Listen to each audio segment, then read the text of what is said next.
नमस्कार मित्रों। तो आज हम यहाँ पे एक कहानी की बात करेंगे। कहानी का शीर्षक है कि चिंतित व्यक्ति विकसित नहीं होता। तो आप इस कहानी को अंत तक सुने। समय की सुइयों को पीछे घुमाए और भारत के इस रूप में ले आए जब साधुओं की धरती इस देश को कहा जाता था। उस जमाने में एक महान संत हुए थे जिनके प्रत्येक और निकट के राज्यों में एक या एक से अधिक शिष्यों की मौजूदगी दर्ज थी। इन्हीं शिष्यों में एक थे सदानंद। सदानंद उस साधु के ज्ञान से काफी प्रभावित था एवं साधु भी सदानंद को अपना चहेता छात्र मानते थे। सदानंद ने एक युवा की उम्र तो धारण कर ली थी, परंतु उसका हृदय फिलहाल अभी एक छोटे बच्चे के मुताबिक था, अर्थात सदानंद भोले व्यक्ति के समानार्थी थे। साधु ने सदानंद से कई बार याचना करते हुए कहा कि सदानंद, तुम भी मेरी कुटिया में पधारो। वहां मौजूद हर भक्त को सही राह दिखाने का प्रयत्न करो। परंतु सदानंद हर वक्त टाल देता। कारण यह था कि सदानंद अपने परिवार से काफी स्नेह करता था। वह मानता था कि उसके जाने के पश्चात उसके बालकों का एवं उसकी अर्धांगिनी का ख्याल कौन रखेगा। इस पर साधु समझते हुए कहते हैं कि तुम नकारात्मक विचारों से भरे हुए हो। यह मात्र तुम्हारा वहम है। तुम्हारा परिवार सकुशल रहेगा। अगले दिवस जब सदानंद कुटिल पहुंचा और सत्संग में शामिल हुआ तो फिर साधु ने सदानंद को फिर से प्रस्ताव दिया कि वह हमेशा के लिए यहाँ आ जाए एवं ईश्वर को प्राप्त करने हेतु उनकी भक्ति में स्वयं को लीन कर दे। सदानंद अब साधु की इच्छा पूर्ण करने के लिए मान गए। अब इन्हें इस बात की चिंता सता रही थी कि वे अपने परिवार को कैसे बताएंगे कि अब वह सन्यासी जीवन व्यतीत करने की इच्छा रखते थे। इस पर साधु ने उनको एक युक्ति सुझाई, जिसके तहत साधु ने सदानंद को सांस रोकने की कला में निपुण किया। सदानंद हर दिन प्रातः उठकर अपने समस्त परिवार के सदस्यों के साथ नदी में स्नान करने जाता था। ऐसे ही एक दिन जब वह अपने परिवार के साथ स्नान करने गया तो सदानंद ने अपनी सांस रोकने वाली कला से जल में सांस रोक लिया, जिससे उनके परिवार को लगा कि सदानंद नदी में विलीन हो गए। सदानंद के परिवार वालों ने उसे कई घंटों तक खोजने का प्रयास किया, तब जाकर वह इस निर्णय पर यकीन करे। जब पूरा परिवार थक कर घर की ओर अपना उदास सा मुख लेकर पहुंच रहे होते हैं, तब रास्ते में साधु के कई शिष्यों से परिवार की भेंट होती है। जब उन सभी शिष्यों को यह मालूम होता है कि सदानंद इस पृथ्वी को छोड़ चुका है, तो सभी ने मिलकर यह निर्णय किया कि सदानंद के परिवार वालों का खर्चा वह उठाएंगे। दूसरी ओर सदानंद नदी से बाहर आकर अब साधु के आश्रम पहुंच जाता है। अब उसका जीवन ईश्वर के भक्ति को समर्पित कर देता है। एक दिन सदानंद की पत्नी उस साधु के आश्रम पहुंचकर उनका आशीर्वाद प्राप्त करने के लिए पहुंचती है, जिसका ज्ञात जैसे ही सदानंद को होता है वह कुटिल में ही कहीं छिप जाता है ताकि वह अपनी पत्नी की बातें भी सुन सके एवं अपनी पत्नी के नजर भी न आए। साधु कहते हैं, पुत्री, हमें ये जानकर बेहद दुख हुआ। अपने प्रिय शिष्य की मृत्यु की खबर सुनी तो नैनों से जल बहने लगे। तुम्हारी हालत अब कैसी है? सदानंद की पत्नी ने कहा, प्रणाम गुरुजी। उनकी पूर्ति कोई मनुष्य नहीं कर सकता है गुरुवर, परंतु मेरा जीवन अब अच्छी स्थिति पर आ गया है। यह स्थिति पूर्व से भी बेहतर है। यह वाक्य जैसे ही साधु के कानों में घुसे वह मुस्कुरा पड़े, जैसे उन्हें इस बारे में पहले से ही मालूम हो।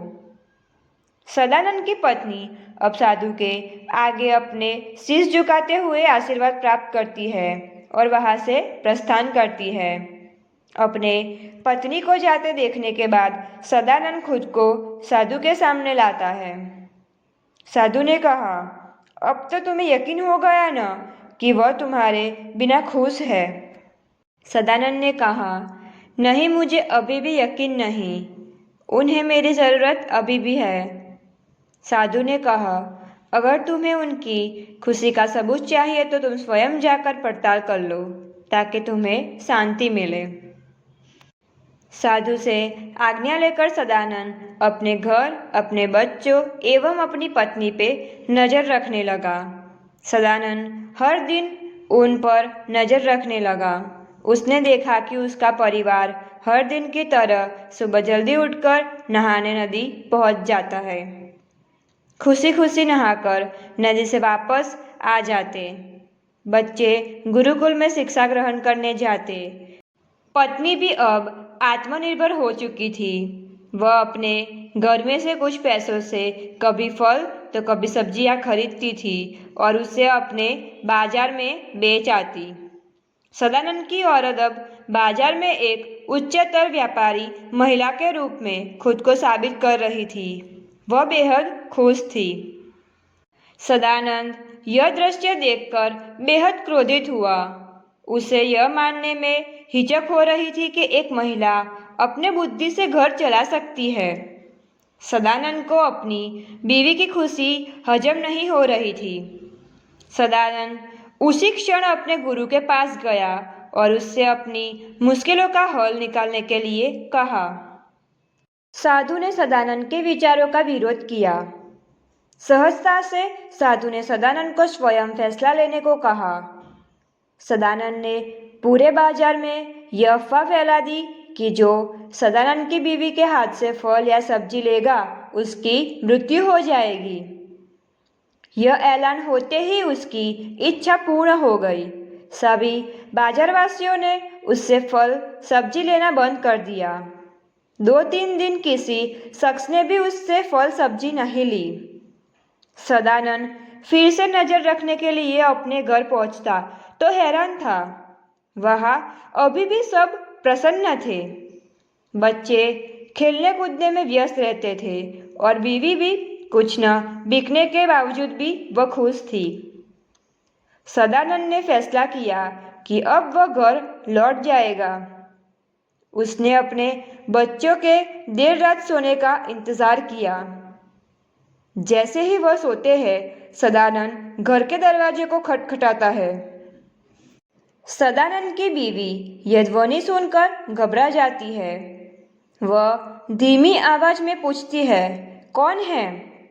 इस पर सदानंद उतने ही धीमी आवाज में जवाब देता है, मैं तुम्हारा पति सदानंद, दरवाजा खोलो।